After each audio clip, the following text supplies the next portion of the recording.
सत्ता का गलियारा हो या गांव की डगर, हर खबर पर आपकी रहेगी नजर।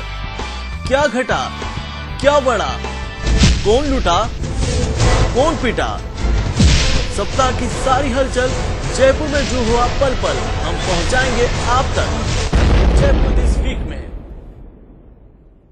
आप सभी को अमित शर्मा का प्यार भरा नमस्कार। एक बार फिर जयपुर दिस वीक में मैं हाजिर हूं हफ्ते भर की खबरों के साथ। आइए नजर डालते हैं इस हफ्ते की बड़ी खबरों पर। सबसे पहले बात करेंगे इस हफ्ते की सबसे बड़ी खबर की। दारिया एनकाउंटर मामला ऐसा था जिसने बड़े बड़े पुलिस अधिकारियों को सलाखों के पीछे पहुंचा दिया।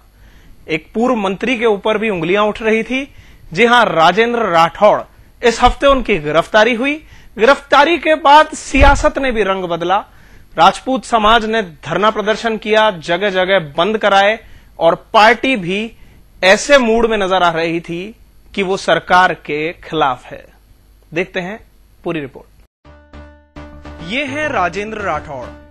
वर्तमान में ये मुख्य सचेतक प्रतिपक्ष हैं, पहले मंत्री भी रहे हैं। वसुंधरा राजे के खासम खास माने जाते हैं। ये जनाब गिरफ्तार हो गए हैं प्रदेश के बहुचर्चित दारिया एनकाउंटर मामले में जो फर्जी था। इनकी गिरफ्तारी से पहले इस तरह से शक्ति प्रदर्शन किया गया जैसे जेल में नहीं, जंग पर जा रहे हों। एनकाउंटर के वक्त एसओजी में रहे प्रदेश के आला पुलिस अफसर इस मामले में पहले ही जेल में हैं। अब राठौड़ भी गिरफ्तार हो गए। राठौड़ की गिरफ्तारी पर भाजपा ने धरना प्रदर्शन किए। जाति विशेष के लोग तो हर सीमा पार करने लगे। जबरदस्ती बंद कराया, जगह जगह आग लगाई। इस बंद से जेल में बंद पूर्व मंत्री यकीनन इठला रहे होंगे, लेकिन प्रदेश की जनता परेशान हुई। न उसे जरूरत का सामान मिला, न ही उसे कहीं आने जाने दिया गया। राजनीति रंग दिखाती रही, सरकार चुप रही। न जाने प्रशासन की ये बेबसी कब तक चलेगी। जयपुर दिस वीक के लिए पीयूष शर्मा की रिपोर्ट।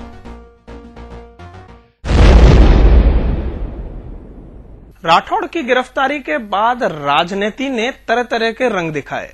मुख्यमंत्री अशोक गहलोत ने यहां तक कह दिया कि उस वक्त तत्कालीन मुख्यमंत्री वसुंधरा राजे की भी कहीं ना कहीं मिलीभगत हो सकती है। तो वसुंधरा राजे भी खामोश रहने वाली नहीं थी। उन्होंने कई मामलों का उदाहरण देते हुए यह कह दिया कि मेरी साड़ी के पल्लू के पीछे छिपे रहते हैं वर्तमान मुख्यमंत्री। और उन्होंने भौरी मामले का उदाहरण देते हुए कहा कि यदि उसकी शिकायत मुख्यमंत्री ने सुन ली होती तो भौरी आज जिंदा होती। देखते हैं एक रपट। राजनीति भी अजब चीज है, न खुद का लिहाज न किसी दूसरे का। राजेंद्र राठौड़ की गिरफ्तारी पर प्रदेश के मुख्यमंत्री और पूर्व मुख्यमंत्री में इस तरह जबानी वार चली जैसे स्कूल के बच्चे आपस में लड़ रहे हैं। सांसद किरोड़ी लाल मीणा के कंधे पर बंदूक रख सीएम अशोक गहलोत ने वसुंधरा राजे का भी दारिया एनकाउंटर में लिप्त होना संभव बताया। चूंकि वे एक चतुर राजनेता हैं, इसलिए खुद सीधे कुछ कहा नहीं। डिप्लोमेटिकली किरोड़ी मीणा की बात पर ऐसा भी हो सकता है का इस्तेमाल करते हुए बहुत कुछ कह गए। पहले से तिलमिलाई पूर्व मुख्यमंत्री वसुंधरा राजे कहां चुप रहने वाली थी। उन्होंने तो यह तक कह दिया कि गहलोत अपनी गलतियों को अब तक मेरी साड़ी के पल्लू के पीछे छिपकर छिपाते आए हैं। भवरी मामले में भी वसुंधरा बोली। उन्होंने कहा कि सीएम ही उसकी मौत के जिम्मेदार हैं। एक बार फिर दो वरिष्ठ नेताओं के बीच बयानबाजी तल्ख हो रही है। चटाकेदार मसाले को तरस रहे मीडिया की बदौलत अब भी आने वाले दिनों में और राजनीतिक छिछोरेपन की हरकत हमें देखने के लिए तैयार रहना चाहिए। अमित शर्मा, जयपुर दिस वीक के लिए। इलाके में बढ़ते अपराधों को लेकर मालवीय नगर में लोग इतने परेशान हो गए कि उन्होंने बंद रखा। बंद के दौरान रास्ते जाम कर दिए गए, दुकानें बंद किए गए, टायर जलाए गए। हालांकि ये भाजपा का बंद था, लेकिन स्थानीय लोग भी इसमें शामिल हुए।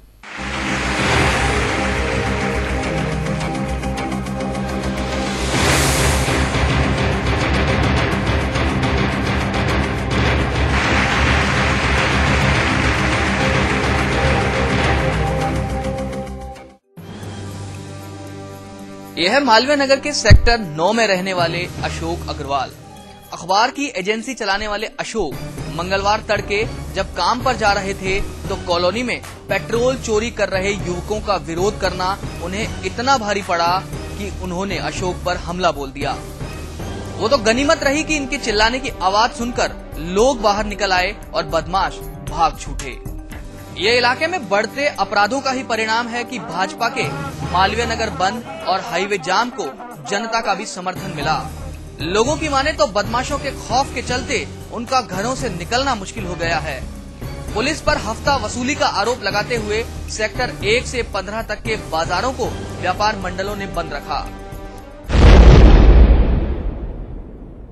17 मार्च से हमारे शहर के सराफा बाजार बंद पड़े हैं, शटर डाउन है, लोग परेशान थे।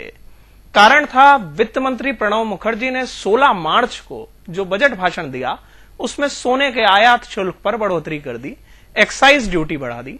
सारे देश के व्यापारी इसका विरोध कर रहे थे। जयपुर में यह आंदोलन इस हफ्ते खत्म हुआ। व्यापारी कारोबारी लौटे अपने काम पर, उनके चेहरे पर एक मुस्कान नजर आई। शनिवार को ज्वेलर्स के चेहरे खिले हुए थे। 21 दिन बाद शटर ऊंचे हुए थे सराफा बाजार में। शहर भर की सोने चांदी की दुकानें बंद थी और लोग परेशान। वित्त मंत्री प्रणब मुखर्जी के आश्वासन पर देश के ज्वेलर्स ने अपना आंदोलन स्थगित कर दिया है। वे 17 मार्च से हड़ताल पर थे। उनकी मांग थी कि टैक्स वृद्धि वापस ली जाए। शहर के व्यापारियों ने इस दरमियान रैलियां, नारेबाजी, मशाल जुलूस, बंद सभी तरह के वो काम किए जिससे प्राय यह तबका दूरी बनाए रखता है। चलिए शुक्र है फिलहाल वे काम पर लौट आए हैं। जिन भी लोगों के घरों में मांगलिक कार्य हैं, कम से कम वो तो बहुत खुश हैं। साथ ही वो कारीगर जो इन सराफा बाजारों से अपनी प्यास बुझाने के लिए रोज कुआं खोदा करते थे, इनके घरों के चूल्हे भी कई दिनों बाद जले हैं। B K Sharma, Jaipur this week के लिए। जब भी आईपीएल का नाम आता है तो इस फटाफट मनोरंजन को लोग इसलिए पसंद करते हैं क्योंकि उनके इमोशंस, उनके हार्मोन्स कंट्रोल में रहते हैं। उन्हें यह नहीं सोचना होता कि मेरा हिंदुस्तान जीतेगा कि कोई और देश हारेगा। सब टीमों में सब देशों के लोग हैं। लेकिन राजस्थान रॉयल्स का मैच हुआ तो जयपुर वासी जाहिर है ये सोच ही रहे थे कि हम जीतें, और हमने जीत दर्ज की। पहला ही मैच जीत लिया। आइए खुशी के उस मोमेंट्स पे जल्दी जल्दी से एक नजर डालते हैं।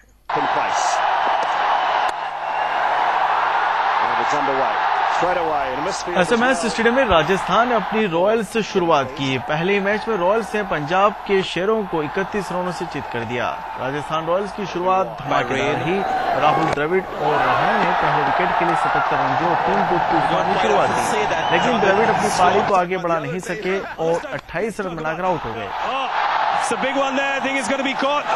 रहाणे का साथ देने आए अशोक मिलारिया बिना खाता खोले ही पैवेलियन लौट गए, लेकिन दूसरे छोर पर रहाणे ने पंजाब के किसी भी गेंदबाज को नहीं बख्शा और चौकों की झड़ी लगा दी। रहाणे ने 16 चौके और एक छक्का जड़ा।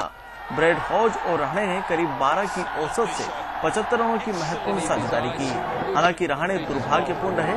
98 रनों के स्कोर पर वे क्लीन बोल्ड हो गए, लेकिन तब तक राजस्थान विशाल स्कोर पार कर चुका था।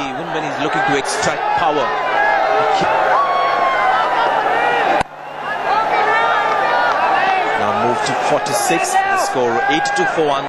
192 रनों के विशाल लक्ष्य का पीछा करने उतरी पंजाब की सलामी जोड़ी कुछ खास नहीं कर पाई। तूफानी बल्लेबाज गिलक्रिस्ट 27 और वॉथेटी 13 के निजी स्कोर पर ही पैवेलियन लौट गए। इसके बाद उतरे मार्श, नायर और हसी भी कुछ खास कमाल नहीं कर पाए। हालांकि मनदीप सिंह ने 25 गेंदों पर 34 रनों की पारी खेल टीम को कुछ आस दिखाई, लेकिन तब तक रिक्वायर्ड रन रेट 14 से ऊपर पहुंच चुका था। राजस्थान की ओर से कूपर ने बेहतरीन गेंदबाजी का जलवा दिखलाया। कूपर ने महज 26 रन देते हुए 4 महत्वपूर्ण विकेट झटके। इसमें वॉथेटी और मार्श का महत्वपूर्ण विकेट भी शामिल था। नए कप्तान राहुल द्रविड़ की अगुवाई में राजस्थान रॉयल्स की यंग ब्रिगेड ने आईपीएल सीजन 5 में अपने इरादे जता दिए हैं। जयपुर दिस वीक में इस हफ्ते के लिए बस इतना ही। अगले हफ्ते फिर हाजिर होंगे और खबरों के साथ। चलने से पहले चलते हैं फेसबुक वॉल पर और आपको दिखाते हैं फेसबुक में इस हफ्ते क्या हिट रहा, क्या खास रहा। तंबाकू उत्पादों पर पूरी तरह से प्रतिबंध लग जाए, इसकी मांग उठ रही है। भले ही हमारे मुख्यमंत्री ऐसा ना कर रहे हो, लेकिन फेसबुक पर एक्टिव रहने वाले लोग कुछ इसी तरह के शेयर कर गए हैं। देखते हैं जोधपुर की प्रियंका किस तरह से तंबाकू उत्पादों का विरोध कर रही हैं। इन्होंने एक शादी का निमंत्रण भेजा है। इस अनूठे निमंत्रण को आपसे शेयर करते हैं। खतरनाक विवाह, मासूम बराती। दुर्भाग्यवती बीड़ी कुमारी और सिगरेटी देवी का मृतात्मा कैंसर कुमार उर्फ लाइलाज बाबू से परिणय सूत्र आत्महत्या बंधन होने जा रहा है। इस अशुभ विवाह में भयानक प्रसंग पर चाचा गांजा सिंह, चाची अफीम देवी, दादा हुक्मराम, दादी सुल्फी देवी, मामा चरस राम, मामी शराब देवी, खतरनाक बुजुर्गों की उपस्थिति में नव दंपति को अभिशाप प्रदान करने आप सादर आमंत्रित रहें। जरा बचकर आशीर्वाद देना। विवाह स्थल शमशान घाट मैरिज होम। और इसमें बाल आग्रह भी है। हमारी बदबू वाली बुआ जी की शादी में जलूल जलूल आना जी। सुपारी, धुआं और तमाम तरह के गुटके। एक विशेष नोट भी है कि बारातियों का स्वागत धूमधाम से होगा। स्वयं यमराज महाशय आशीर्वाद देने के लिए आएंगे। तो सभी बीड़ी सिगरेट पीने वालों के लिए चेतावनी दे रही हैं प्रियंका, सावधान हो जाइए। और अब दिल्ली के सुनील सौरभ की वॉल पर चलते हैं। वो घोंचू जी और पोंचू जी का एक जोक शेयर कर रहे हैं। घोंचू जी, पता है लेडीज फर्स्ट का चलन कब से शुरू हुआ? पोंचू जी, नहीं, तुम ही बताओ कैसे शुरू हुआ। घोंचू जी, एक बार दो प्रेमियों ने पहाड़ी से कूदकर जान देने का प्लान बनाया। लड़का पहले कूद गया, लड़की कूदी ही नहीं। बस उस दिन से लेडीज फर्स्ट का चलन शुरू हो गया। नमस्कार, इस हफ्ते के लिए बस इतना ही। अलविदा, नमस्कार।